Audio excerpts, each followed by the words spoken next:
Hi, everybody. So welcome to our first official new platform for the WWR, the Women's Wealth Resurrection. But this is also, you guys, this is going to go on all of our platforms because I am here to support like-minded women. I am here to support women that are crushing it in their field and just good people. And, you know, there's a lot of people that I do know on this call. I think everybody I know on this call. So you guys, I want to thank you for showing up tonight and supporting this. But you guys, you've got to get the word out for me because Barb is an incredible human.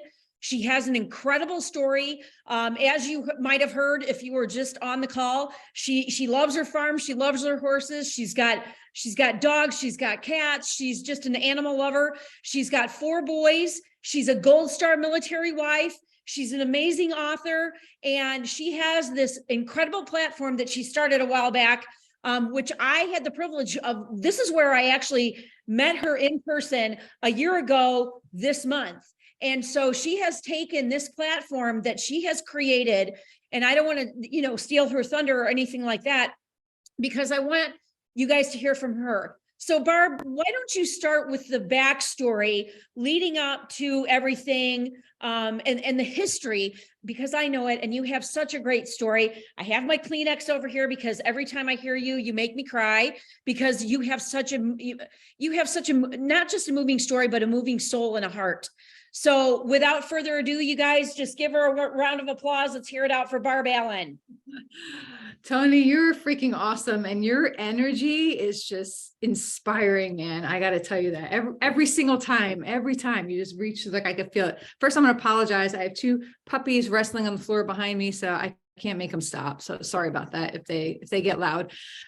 So yeah, the quick backstory for people who don't know, and I'm sure every single person on this call has been through some hard times, right? So it's no different, really. This is just my version of the hard times. This is just, my story, right? But I know we all have it. But what sent me off the path of my quote, like, normal life, I was a wife and a mom. I had 4 little boys. They were 6, 5, 3, and 1. Absolutely in love with my husband. We'd been married about 9 years, and he was a high school teacher and he was in the National Guard. And then on June 8th, 2005, I got that doorbell ring with the military at my door telling me my husband had been killed in Iraq. So that's what sent me, that was the day that, for me, I'm sure we all have those days, but for me, that's the day that the ground fell out from underneath me and just sent me into a 10-year tailspin, because not only had my husband been killed in Iraq, but we found out that he was in fact murdered by a fellow soldier, along with the commanding officer who was his good friend. So the 2 of them had been murdered in Iraq. So one day I'm a wife and a mom going about my life. I'm a realtor to make money while my husband's away. And I think I'm just about to crush it, losing my baby fat. I'm like, I got this. We have 6 months of this deployment and we're going to get we had overcome so many things in our marriage and our lives. And all we had to do is get through this deployment and we'd made it, right? But that's not how it went. So for the next 3.5 years, then I'm now in this military criminal justice system. Now, because I was a National Guard mom, I wasn't versed in the military culture. I was just a mom, right? I didn't understand the military world, their traditions, their culture. I didn't know anything about it. I just knew that I hated it because they let my husband get killed. That's where I was, right? So, and now I'm in this court-martial process. So, a few months later on that Halloween, I was in Kuwait at on a first hearing against the guy that killed my husband. And then for the next 3 years, I was back and forth to Fort Bragg, North Carolina from my home in New York, just driving at the drop of a hat. I got really good at that drive. I could do it in like 9 hours and 13 minutes. I knew the rest stops, pit stops. I could do it. Right, so I'm going to one hearing after another, and we watched this case fall apart in front of us. And the military wound up letting the killer go. And then we found out that he had even pled guilty and the military had suppressed it and lied about it. So it was literally like this, I just look back, I'm like, I cannot believe this is happening to me. It really just felt like I was living some movie, right? But not a good one. Not a good one. And it just felt so strange all the time, but it just became my world and my life. And so it just absolutely overwhelmed all of my resilience skills. Every single one of them just crushed me. It crushed me. And then, my in-law, I'm going to say some things on this call that I don't actually put out in public because I feel like there's not a lot of value in starting like a public forum. So I'm just going to put some stuff out. If that's okay with you guys, can I like share some stuff that I don't really typically put out? Okay. So my husband's family turned on me. And it's a sore spot to this day. They turned on me that Christmas. Actually, there was an incident, and I'm sharing this because it ties into the crash and the high and the low things you go through, right? Betrayal and all that. So that Christmas, there was an incident with my 4-year-old son and my husband's 4-year-old nephew that left my 4-year-old son very upset, very disturbed, very shaken, and I didn't know how to handle it. And I asked Lou's mom. Lou was my husband's name. I asked his mom for advice. And that turned into a whole, like, Lou's sister turned on me. The family turned on me. She came to my house and said, I don't give a shit. If your husband was killed, I can fucking destroy you. I can buy and sell you. I own you. You ever say this stuff about my kid again? Like unleashed holy terror on me. And that began. So now I lost that side of support. My family, does anybody have a family that you love, but you don't feel like we weren't raised to go to them for help. We were raised to just figure out our own stuff. So I had no one, which opened the door. If anybody's ever been vulnerable before, it opened the door to a relationship that literally I moved in next door to. It took me down another bad road, got out of that one a couple of years later, but then I got into a really, really bad relationship with somebody who was an addict and a narcissist and lied to me and preyed on me and took me and my boys down into this holy pit of hell. So it seemed like every time I started to pull myself back out, I would get pulled back down by something I did. And I was just so desperate for the pain to stop. If you've been in a situation where you just need a minute to take a beat, right? Sometimes if you can just remove yourself from a situation and breathe and sigh and relax, find some peace, you get some perspective and you can see things, you get your strength. But I never got that. I never had that. Hey, let me take your kids for a day or a weekend. Let me just give you a break. I didn't have that. It was just constant assault, betrayal. This person hated me. That person hated me. This one's going to do this to me. That one's going to do that. And then the person I brought into my home, the emotional abuse that segued into some physical abuse and a sexual assault one night. So, and I took my 4 boys down this road with me, which is something I haven't really found a way to forgive myself for. But I'm sharing all of this with you because I just want to be honest and open about the depths of where I was, so that when I tell you that it's possible to get out of it, it really just is. And I'll never be all the way out of it, right? I'll never be perfect and have everything, because I'm never going to stop pushing myself to want more and do more and be more, right? I'm never going to let myself get to the place where I'm like, okay, that's enough, right? But it was on my 42nd birthday, and my health was terrible. I was passing out sporadically. I wasn't sleeping. I was drinking more than I needed to drink, like just everything. I was going to lose my house. My ex-fiance had taken all of my money, literally got into my accounts and cleaned me out. I couldn't get a job. I was desperate, trying to get a job here, a job there. I couldn't get a job. By then I had written 2 books.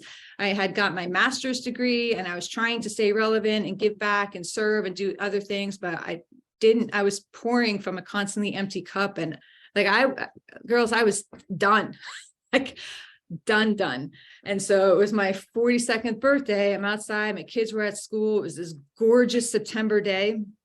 I had been widowed for 10 years, and my phone rings, and it was a collect call from rehab. My ex-fiance calling me collect from rehab. I'm like, all right, motherfuckers, at least going to say happy birthday or something, right? Because I hadn't heard from anybody yet that day. So like an idiot, I pick it up, and all it is him yelling at me, telling me how he shouldn't be in there. And, I needed to send him money, even though I had broken up with him. Finally, I needed to send him money, and I couldn't believe it. Right. And so he cursed me out. I hung up. I literally throw the phone and I drop to my knees, and I am in the driveway in the blazing sun. I am on my knees, just sobbing. Like this was it. There was no further I could go. I was going to lose everything. I was going to have to, it just came crashing down on me. And I just prayed, and I sat there praying and rocking, saying, please God, like, help me. I'm so sorry. I have to figure this out. I'm going to do better. Lou, I'm talking to my husband. I'm going to make you proud. I'm going to fix this. I just need help. Like, have you had that moment in your life? And so when I had that moment, I felt this warmth and this grace just swoosh into me, and just push everything out. And it was like this, like inside my head, I just heard like, get up, and like, just get up. It was just over and over, like, get up, get up, get up. And I couldn't explain it. There was nothing concrete, but I just knew in that minute, if I just got back up, I would figure it out. And so when I got back up, I had all the same problems I had 90 seconds ago, when I was on the ground, but I didn't feel like it anymore. I felt like, oh, hell yeah. I'm like rolling up my sleeves. I'm like, game is on. Like, I am going to just do this. Right. And I had moments like that over the 10 years. I had moments, minutes, days, weeks, but they wouldn't last. Like a diet, you're going to change, you're going to exercise, you're going to do things, but then you fall back down. Right. This I knew was different. I felt it was different. And I just started figuring it out. Then I started getting rid of, the negative habits, the negative people around me. I just cut it all out. I started watching positive movies, reading inspirational books, finding people who inspired me, studying them, learning them, absorbing them, becoming obsessed with their stories and their message and learning. And I got my health back. I got a job. And then I met this wonderful man that I'm now engaged to. And we built this platform out together. So we still a lot of different problems still along the way, a lot of hurdles, obstacles, all of that, like we all have, but it doesn't matter. Like, I don't let that stop me anymore. I don't let anybody, what anybody says to me, and they still come. I still have people saying terrible things, spreading rumors, doing this. Like, that doesn't change. What changes my ability to let it impact me. What changes my ability to decide who I'm going to let in, what I'm going to let in, and what I'm going to do with that. I don't let people hurt me anymore. That's my choice, So I discovered all these lessons, and that led me to people like Toni, who on our call last year, 10 minutes into a call, I'm talking, she's messaging, she's like, oh my God, I am in. And that, just amazing people who just see you, feel you, get you, understand you. And right away, you're like, this is my person, this is my people. And so we built out a community of people like that in our Great American Syndicate, and our Great American Summit brings it to life. And I know I just rambled for a long time, but that was it. And I don't normally share the stuff about my in-laws because there's so many other people involved, but here I did. So Barb, let me ask you a question. So I've never heard you talk about this before. So thank you for, number one, being completely transparent. I know that was hard. But sometimes the best, the best medicine is being able to talk to, strangers, but the one thing that I did want to ask before that moment in the driveway where you were praying and on your knees, what were the fundamental things that pulled you through these dark times that you went through? My kids. I was literally suicidal, and I have phases. I don't know technical terms for them, but when I started to do my self-work, and study and all this, and I had to compartmentalize and figure some stuff out. So I labeled it, I had what I called an actively suicidal phase. And that was immediately after my husband was killed, where I literally sat holding those pills in my hand, listening to my kids playing in the next room and believing that I would be a burden to them, that I wasn't good enough to leave them, to mother them, and believing that it was in their best interest for me to take those pills. Right. And I had that moment where I came very close. And again, it was almost like I closed my eyes and I'm talking to God. It was almost like somebody physically took my hand and put those pills away. I felt it. I was like watching my head. It was crazy. Right.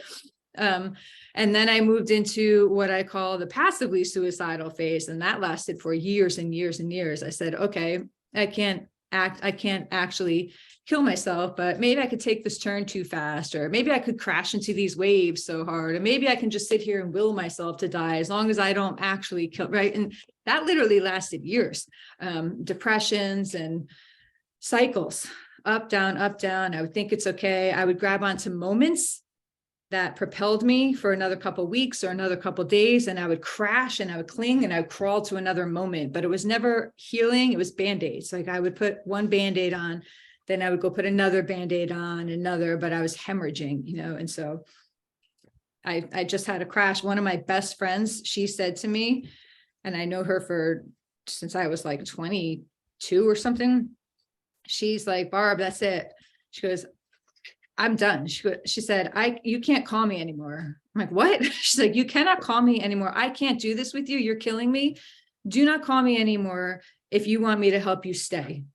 But the minute you're ready to go, meaning get him out, get rid of him. She had literally like rescued me. I was hiding in the bushes outside a restaurant one night. She came to rescue me. And that's how bad it was, right? It's like the minute you're ready to go to get him out to fix this, I can be your first call, but you can't call me anymore for this. And that really, that like took my breath away, right? And that was not long before my 42nd birthday. So it was like that culmination of things where you just have those wake up calls. So let's say, you know, we're going to reach a lot of people with this.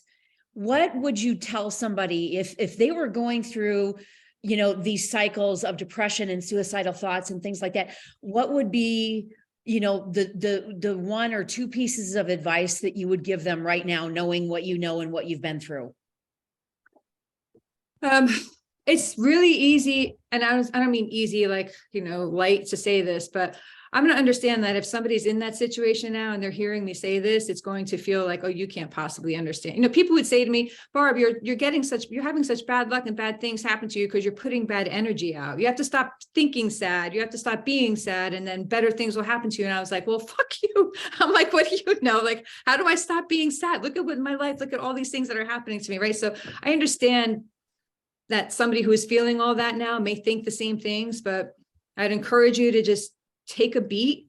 And I think taking a beat is what makes a difference in so many things in life, right? Before you let emotion drive you, before you let that emotion and that despair beat you and win, just think about it. Like you'll never know what's on the other side. Won't that bother you? Like, won't you be bothered like by not knowing if you just held out one more day, one more week, what are you going to miss? And no matter how bad everything is right now, and it's something you're going through that you think you can't survive, you are surviving it just by the fact that you're having these thoughts in a minute. You're surviving. You are a survivor. You just don't know it yet. You don't know how strong you are yet, and you can find it. You can tap into that. You just cannot give up. And there's people out there who are going to help you.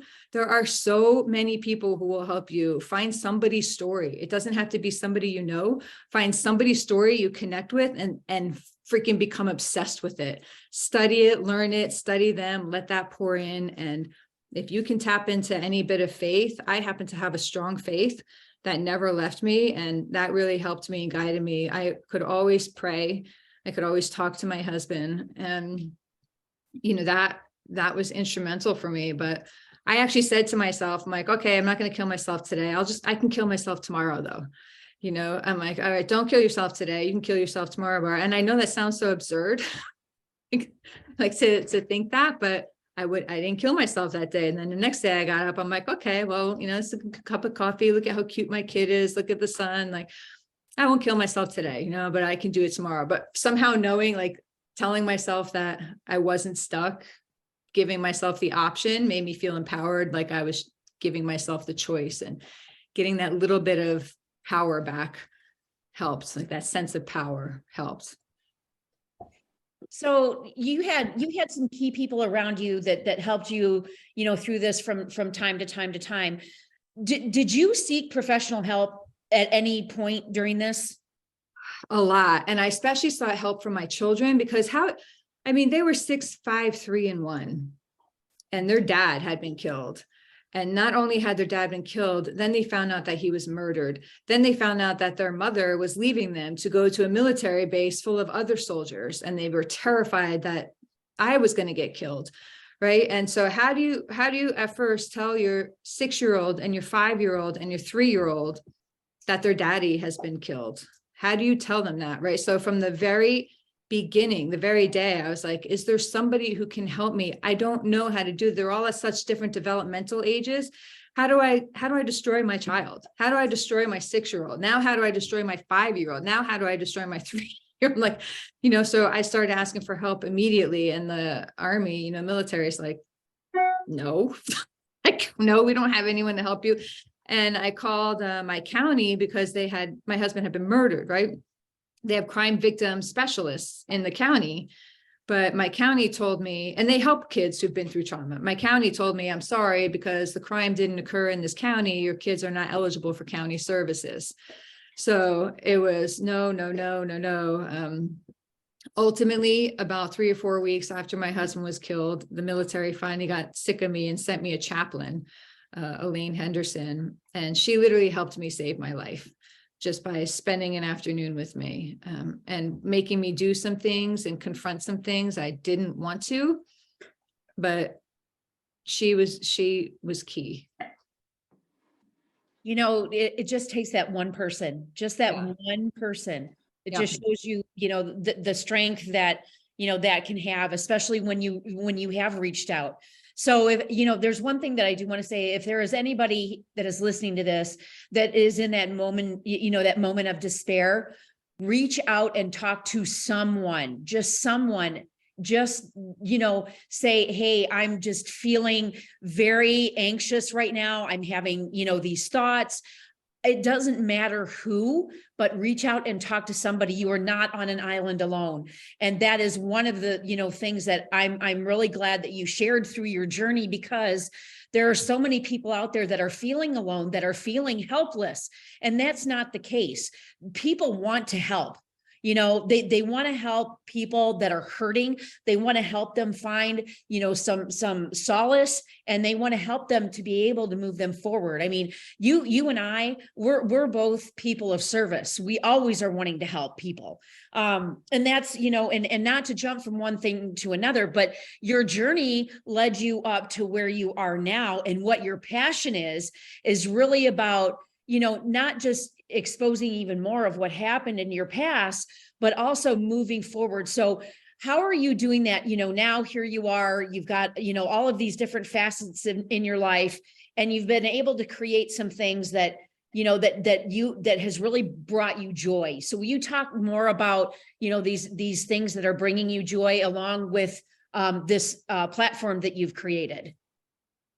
Yeah. So anyone who's been through any kind of pain, trauma, hurt, something about finding a way to, you have to find meaning to it, because you just can't think, well, what was the point of it all? Like, what, so did I just go through all this for nothing? Like, there has to be a reason I went through this, right? I have to take this and turn it into something powerful and good. Otherwise there was no value in it. Right. So for me, I started with the first book, and then I went into the second book, which is lighthearted. That's How to Woo a Widow, which was super fun. And I love it. That's what allowed me to really tap into my creative side and get in touch with writing again, which I love. My first book, Front Toward Enemy, I love writing. It was important, but it brought me down. I had to go through case files and study and research, and to a bad place to tell that story, right? So How to Woo a Widow helped bring me up, and I freaking love that book. And then my recent book, the What Not to Wear to a Murder Trial and Other Tips Tragedy Taught Me, was like my crowning moment for me, writing that book, because it brought in everything from the different phases of my life, and I get to share that out with the messages and the people. So that to me has been something that I just love doing. But it's all part, my fiance, Dave, and I, we have the Great American Syndicate, which started in a smaller level, because like right about that 10-year mark where I had that moment on Driveway, I started coming to my own senses. It was like I came out of this fog around me, and I started putting my own life together, and I got a job, which, by the way, the job was a veteran services officer, and the building was in the cemetery where my husband was buried. And it just seemed like an extra sharp knife. I hadn't gone there. I went there twice. Can I tell a quick story? Because I suck at being a widow. I was like, my husband and I had this conversation. He never wanted to be buried. He wanted to be cremated and scattered. His mother came to me, don't burn my baby, so I had to bury him instead. So I didn't go to the cemetery. I tried once, And I'm talking to Lou the whole time. It was like a week after he was killed. I'm talking to him like, Lou, I don't want to be here, but I'm going to go sit here. I found, the fresh flowers, and I'm sitting next to them and crying and talking. I'm like, Lou, this feels so strange. I don't want to be here. And I'm like, 30 minutes. I'm like, all right, I did it. I'm out. Like, I'm good. And I go to my car, but I forgot my phone. So I had to go back and find it. And that's when I realized I had been at the wrong grave, talking to the wrong pile of flowers. They had taken the flowers off. And I was like, that's it. I stuck up being a widow. Right. And that was like the last time I went and tried to do what I was supposed to do. Right. Because it just wasn't natural. And then I get this job in the cemetery where my husband was buried. I'm like, oh my, can nothing be easy? Right. Taps is playing every day. There's military funerals. It was hard. But so I get this job, but I start to feel like I have value again, though. Like I actually have value to offer. And that was huge to me. And then I realized, I'm like, what is happening to the country? Like, why is everybody so mad? Like, why do we all hate each other?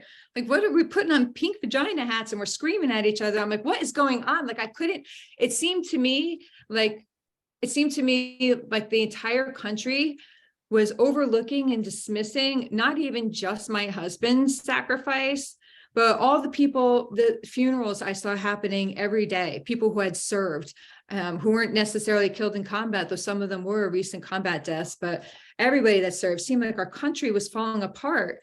And I know so many people had given so much to hold it together and to give us all these things. I'm like, I can't let this happen. Like, I can't let Lou have died for nothing, and all these other people and all these other families. It can't all be for nothing, right? So I know our country is better than this. I know there's amazing people in our country. I know we have a beautiful country with great opportunities. How can I lead this charge? How can I reconnect people to patriotism and understanding that that's our common ground and all this? And that's where Dave came in as the entrepreneur.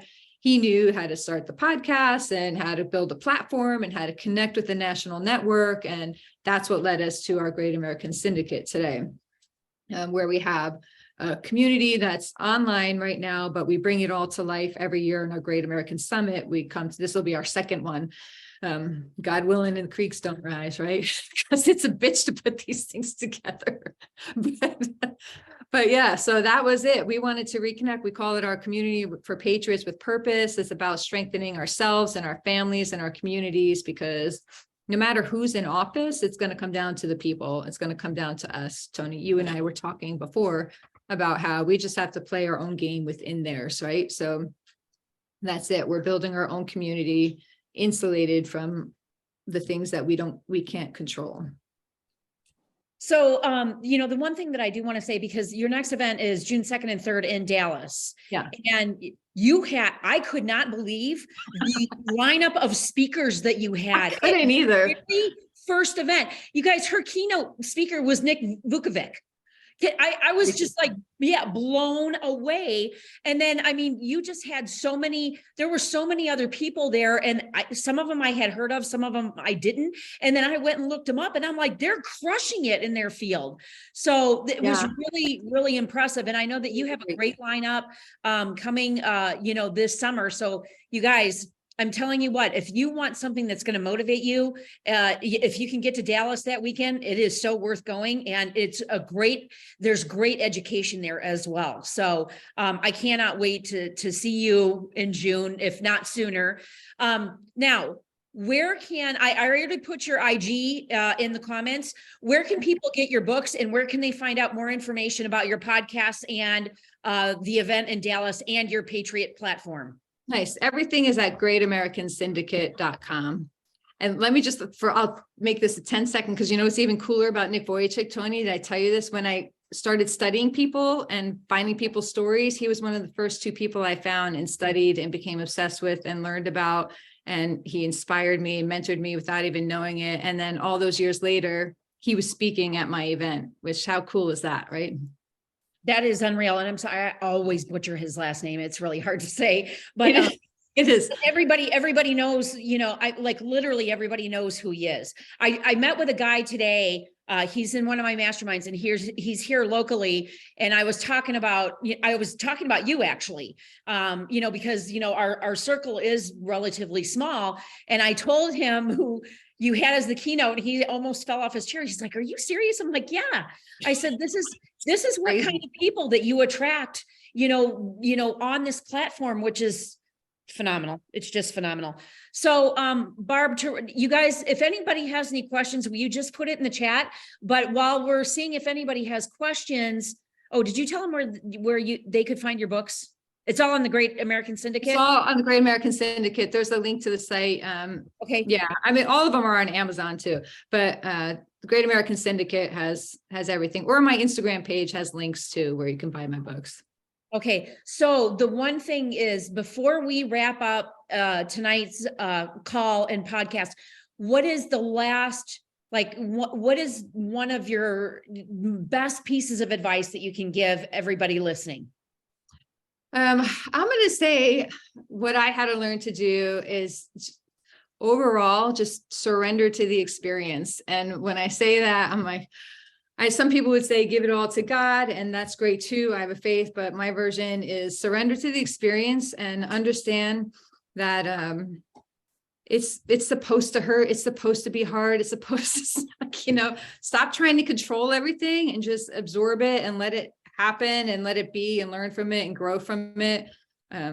Just surrender to it. And that's it. Stop trying to avoid all the hurt and the pain, right? Let it happen, let it in, let it wash over you, and just let it make you stronger. That was my fire blowing up behind me. So, I have one last question, Barb. What is your big, hairy, audacious goal for 2023? Is to crush our Great American Summit and raise at least $100,000 for charity to give back to it. Really to find the sponsors, connect with the sponsors, fill that room with 3,000 people, just blow it out of the water. That is it's huge. Toni, we're working against the machine, especially patriotic ones. We're squashed, we're squished, we're down. So we need an army out there pushing this out, but that's it. We want to crush it and impact more people the way that the people that were there last year were. Awesome. Well, you know what? I'm going to help you do it. I know that you've got some fans that you have made fast friends with. Everybody knows where to find you, and we're going to get the word out. I'll have everything published for you tomorrow, and I cannot wait, because we're going to make it happen, sister. We are going to make it happen.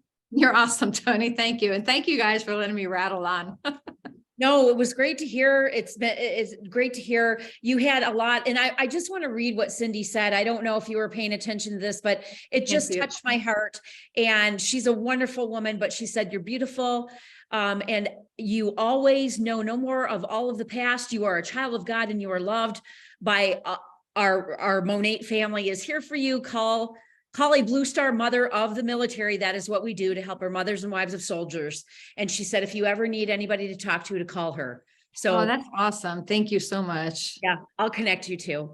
Thank you. All right, you guys. Barb, thank you so much again. And thank you for being raw and real. It was such a great experience to have you on. And I'm so appreciative of your time. Everyone that was on tonight that joined us, thank you so much. And when I get this link out, please share it with the world. Barb, take care. Have a great night. Happy 2023. And we'll talk soon. All right. Have an excellent night. Thank you. All right, you guys. Bye-bye. Bye. Bye.